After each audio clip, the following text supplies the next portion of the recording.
వారి యొక్క మనస్తత్వాన్ని కనుక ఎవరైనా చవి చూస్తే వారి సాహిత్యం నుంచి ఖచ్చితంగా అతను హ్యుమానిటీ అంటే మానవత్వం గురించి చక్కగా ఆలోచించేటువంటి వ్యక్తి అని, సమాజం ఇలా ఉంటే బాగుంటుంది అని ఆలోచించేటువంటి వ్యక్తి అని మనకి స్ఫురణకు వస్తుంది. అటువంటి వ్యక్తికి మనం ఈరోజు ఇక్కడ జయంతి కార్యక్రమాన్ని నిర్వహించుకోవడం, ముఖ్యంగా అశోక్ కుమార్ గారు మరి ఎవరు ఎలా పట్టించుకుంటున్నారు లేదా ఆ విషయాలు పక్కన పెడితే ఆయన చక్కగా కృషి చేసి ఆయన సాహిత్యాన్ని రకరకాల వర్ణాలతో రకరకాల టైటిల్స్తో ప్రజాబాహుళ్యం చేస్తున్నందుకు వారిని అభినందిస్తూ మీ అందరి పక్షాన మీ అందరి అనుమతితోటి అశోక్ కుమార్ గారిని శిల్ప సత్కారం.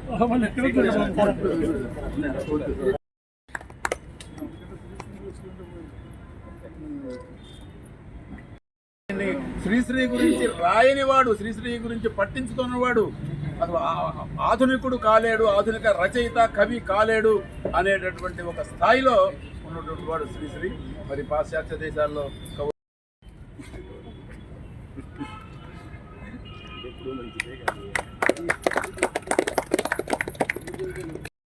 చదివితే కేవలం అందులోని భావమే కాదు, ఆ పదాలు మనసులో హత్తుకుపోతాయి.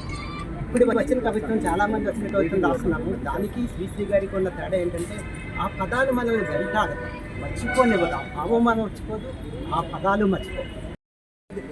ఆయన ఒక ట్రెండ్ సెట్. శ్రీశ్రీ గారి ఎవరు కవిత్వం రాస్తే ఈ ప్రాథమిక కవిత్వంలో యంగ్స్టర్స్ తీసుకుంటే ఇప్పుడు మాట్లాడతాను.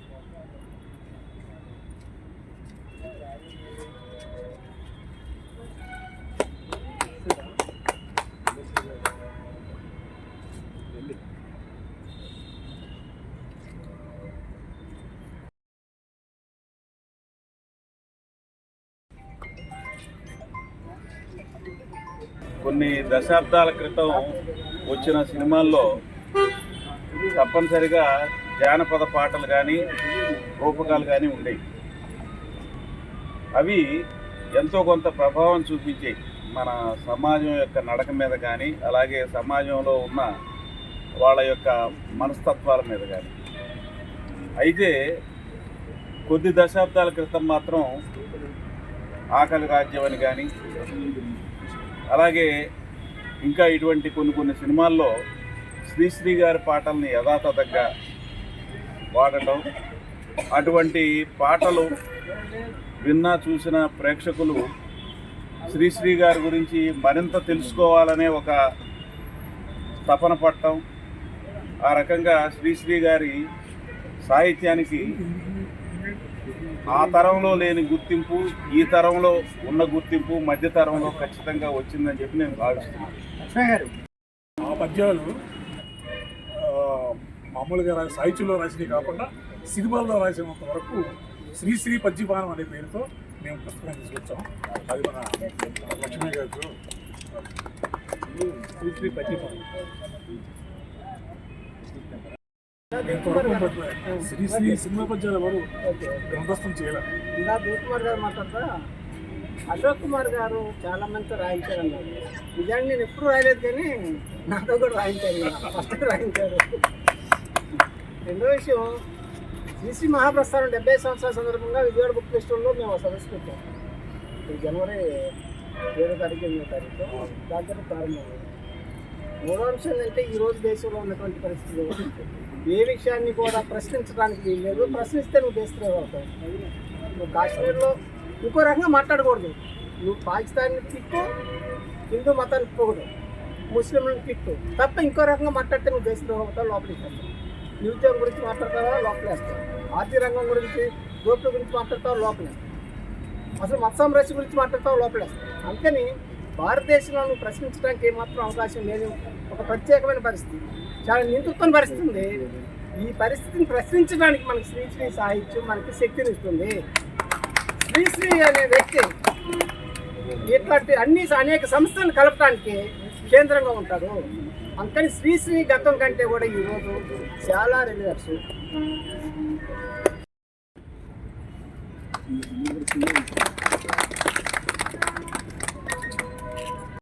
దాదాపు 70వ దశకంలో రచనా రంగంలో అడుగు పెడుతున్న మాకు ఒక ఒక దిశా నిర్దేశం చేసినటువంటి మహాకవి శ్రీశ్రీ గారు మాకు ఒక గొప్ప రచన అంటే ఇలా ఉండాలి సుమారేటువంటి చెప్పి మాకు జ్ఞానోదయం కలిగించాడు. అలాంటి శ్రీశ్రీ గారి మీద 200 పుస్తకాలు తీసుకురావాలి అనేటువంటి ఒక మహాయజ్ఞాన్ని తలపెట్టిన సింగంపల్లి అశోక్ కుమార్ గారి సాహిత్య నిధి నా వంతుగా ఏదో చిన్న సమీక్షలు చేశాను తప్ప పెద్దగా చేసింది ఏమీ లేదు. ఈ అవకాశం కల్పించినందుకు నాకు సంతోషంగా ఉంటుంది. ఆయన హాస్య డింగ్యా గీతాలు సినిమాలో చాలా ప్రసిద్ధి చెందినవి.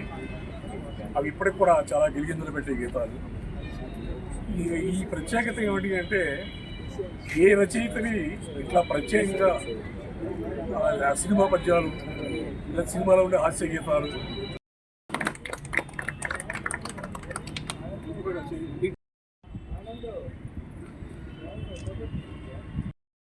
కానీ నేను చాలా కష్టపడి నిర్వహిస్తున్నాను. నేను చిన్న సలహా ఇద్దాం అనుకుంటున్నాను, ఈజీగా అయిపోయింది. ఏం లేదు, ఇంతకుముందు సంవత్సరాల్లో దొరికిన క్లిప్పింగ్స్ ఉంటాయి కదా, అవి మన జర్నలిస్టులకి ఇచ్చేస్తే సరిపోతుంది. ఎందుకంటే ఈ సభకి శ్రీశ్రీ గారు భయపడినట్టుగానే దొరుకుతుంది. దాదాపు అందరూ నిలయ విద్వాంసులు వస్తున్నారు, యువత లేదు. అంటే ఈ లెగసీ మనతోటే ఆగిపోతుందా? మనం ఇప్పుడు ఇక్కడ యావరేజ్ 60 ఏళ్ళు ఉన్నాయి. ఇక్కడ సగటు ఇక్కడ యావరేజ్ సగటు నో క్యారీ ఫార్వర్డ్, లెగసీ ఇక్కడితో ఆగిపోతుంది. ఆయన శ్రీశ్రీ అన్నారు ఆ మాట. కవితలకి చొక్కు ఎదురని శ్రీశ్రీ చెప్పారు. ఆయన చెప్పిన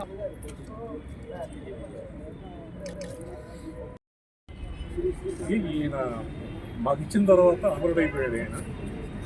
దానివల్ల ఆ పుస్తకాన్ని కాస్త చాలా తక్కువ పేజీలతో తీసుకురావాల్సి వచ్చింది. శ్రీశ్రీ గారి మీద ఇప్పటివరకు సాహిత్యనిధి అనేక ప్రయోగాలు చేసింది. ఇది తెలుగు సాహిత్య రంగంలో ఒక మర్చిపోలేని భవిష్యత్ తరాలకు కూడా గుర్తుంచుకోదగ్గ మంచి పరిణామంగా భావిస్తున్నాను. శ్రీశ్రీ కాలాలు మారినా ఆయన ఎప్పుడూ చిరంజీవి. భవిష్యత్ తరాలకు కూడా ఆయన ఆదర్శవాది. అటువంటి శ్రీశ్రీ సాహిత్య నిధి తరఫున ఈ పుస్తకం ఆవిష్కరణ చేయడం నాకు ఆనందంగా ఉంది. ముఖ్యంగా ద్వానా శాస్త్రి గారు ఒక రకంగా చెప్పి మా అందరికీ గురువు ఒకప్పుడు. ఆంధ్రనే కాకుండా తెలంగాణ సాహిత్య చరిత్ర కూడా ఆయన రాసి సుబ్రహ్మణ్యం వర్షం కృషి చేసిన వ్యక్తి. అటువంటి ఆవిష్కరణ చేయడం ధన్యవాదాలు.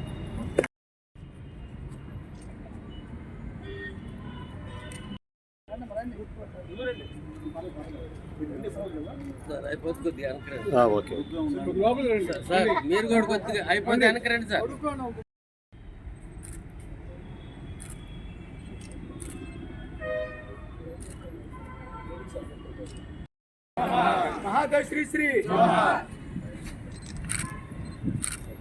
అందరికీ నమస్కారము.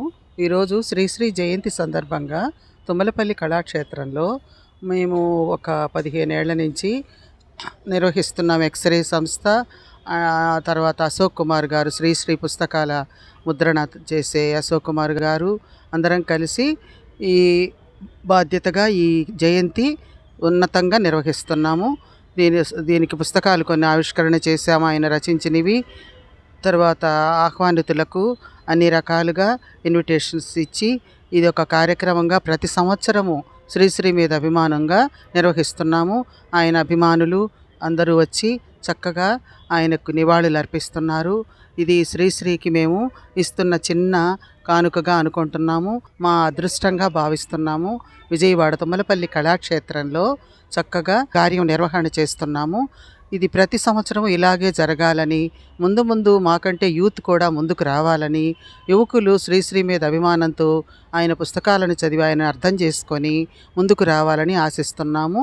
ఈ శ్రీశ్రీ పుస్తకాలు అశోక్ కుమార్ గారు ఒక మొత్తంగా అన్నీ సేకరించి ప్రింట్ చేసి అమ్ముతున్నారు.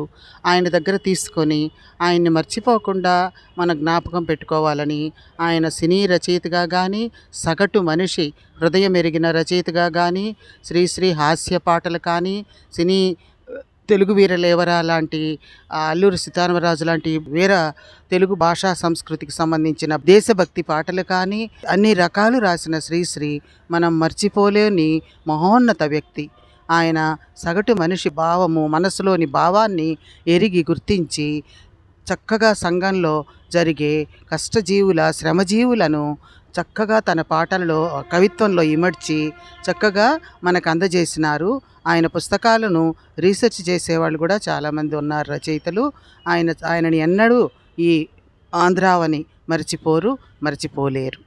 తెలుగు వీరలేవరా అనే పాట నేను ఏనాటికి మర్చిపోలేము. అది ఘంటసాల గానం చేస్తుంటే మనము ఏనాడు మర్చిపోలేము. ఆకలి రాజ్యంలోది ఒక గీతం కూడా, ఏనాడు ఆకలి కడుపుతో ఒక శ్రమజీవి నిరుద్యోగి పాట పాడుతుంటే అది కడుపులో గెలికినట్లవుతుంది, దహించి వేస్తుంది. ఆయన మనసెరిగిన కవి. కొన్ని గీతాలు ఆయనవి జీవితంలో మర్చిపోలేని గీతాలు, ఈనాటికి ఏనాటికి మధుర గీతాలు. ఈ కార్యక్రమం మొత్తం నిర్వహణ బాధ్యతలు చేస్తున్న ఎక్స్రే కొల్లూరి చాలా మహనీయులు. ఆయన వల్లనే ఇవన్నీ మేము కలిసి నిర్వహించగలుగుతున్నాము. అందరికీ అన్ని సదుపాయాలు చేస్తూ ఇక్కడ ప్రతి సంవత్సరం ఆయన కార్యవర్గ నిర్వహణలో మేము ఎక్స్రే ఎగ్జిక్యూటివ్ మెంబర్స్గా ఈ కార్యక్రమం నిర్వహిస్తున్నందుకు మాకెంతో సంతోషంగా ఉంది. జోహార్ శ్రీశ్రీ, జోహార్ శ్రీశ్రీ. జనసాహితీ అధ్యక్షుడు దివికుమార్. ఈరోజు మహాకవి శ్రీశ్రీ 115వ జయంతి. అంతేకాకుండా ఈ సంవత్సరం ఆయన మహాప్రస్థానం కావ్యం మొదటి ముద్రణ అయి 75 సంవత్సరాలు. మహాకవి శ్రీశ్రీ గురించి శ్రీశ్రీ సాహిత్య నిధి అనే ఒక సంస్థని సింగంపల్లి అశోక్ కుమార్ సరిగ్గా 18 సంవత్సరాల క్రితం ఆయన ప్రారంభించాడు.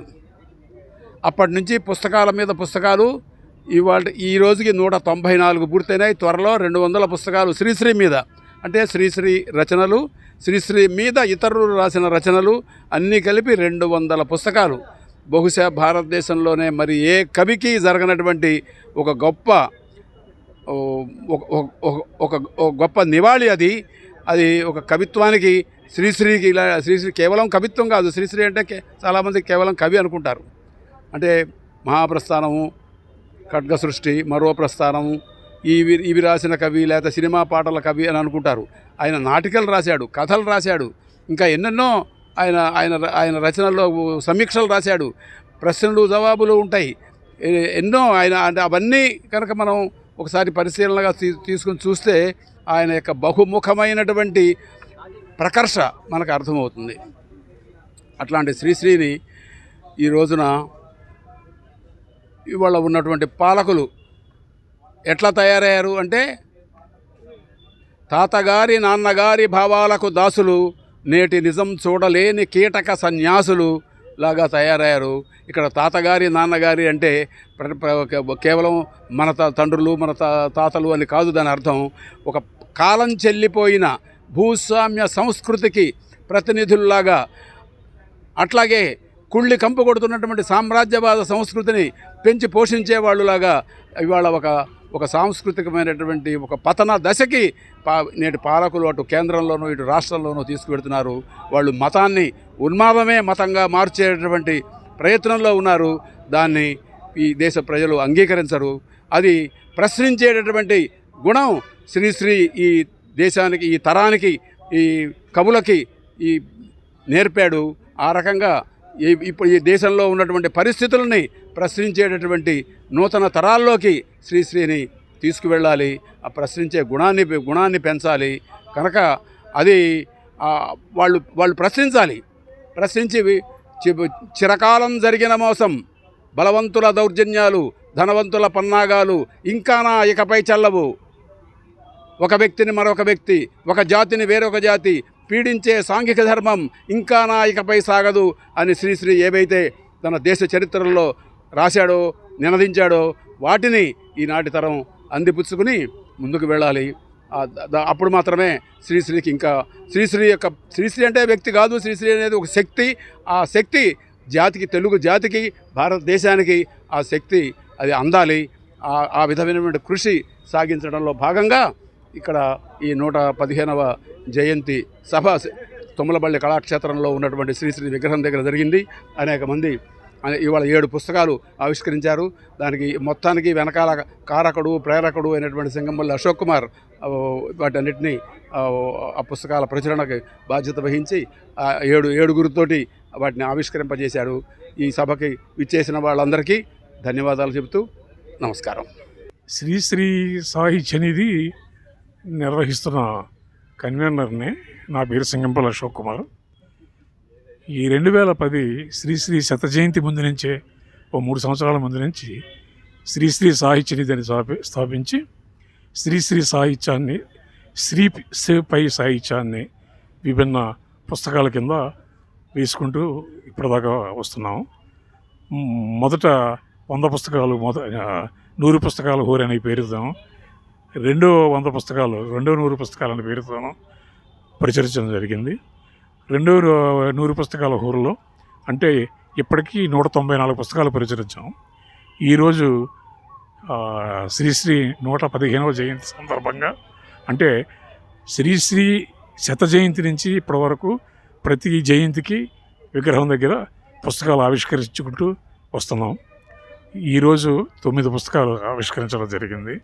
అవి శ్రీశ్రీ సాహిత్యమే కాకుండా సినిమా సాహిత్యం కూడా చాలా అమూల్యమైంది, అద్భుతమైంది వెలయించాడు ఆయన. దాన్ని మేము గ్రంథస్థం చేసుకుంటూ వెళుతున్నాం. 200 పుస్తకంగా సినిమా రంగంలో శ్రీశ్రీ రంగం పేరుతో తీసుకొస్తున్నాం. అది 200 పుస్తకం కింద ఒక 200 మంది రచయితలతోని 300 పేజీల పుస్తకం అది. దానితో ఈ ప్రచురణ కార్యక్రమం 200 పూర్తి చేసుకుంటుంది. ఇది అట్లా కాకుండా ప్రతి జయంతికి ఇక్కడ ఏదో కార్యక్రమం మా సంస్థ తరఫున నిర్వహిస్తుంటాం.